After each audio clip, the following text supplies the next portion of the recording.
HD میں ہوں حارث علی شاہ گیلانی۔ چلتے ہیں آج کی اہم خبروں کی طرف۔ سپریم کورٹ عام انتخابات میں لیول پلینگ فیلڈ نہ ملنے کا معاملہ۔ رخ کریں گے گجرانوالہ کا، جہاں سے رپورٹ کر رہی ہیں ہماری نمائندہ عظما شاہین۔ تحریک انصاف کی توہین عدالت کی درخواست سماعت کے لیے مقرر چیف جسٹس آف پاکستان قاضی فائز عیسیٰ کی سربراہی میں قائم بینچ 8 جنوری کو سماعت کرے گا۔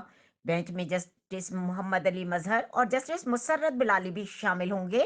تحریک انصاف نے عام انتخابات میں لیول پلینگ فیلڈ نہ ملنے پر توہین عدالت کی درخواست دائر کی تھی۔ سپریم کورٹ نے گزشتہ سماعت پر چیف سیکرٹری پنجاب، آئی جی پنجاب اور ایڈوکیٹ جنرل پنجاب کو بھی نوٹس جاری کیے تھے۔ مزید خبروں اور اپڈیٹس کے لیے ہمارے ساتھ رہیے گا، تب تک کے لیے اپنا خیال رکھیے گا۔ اللہ حافظ۔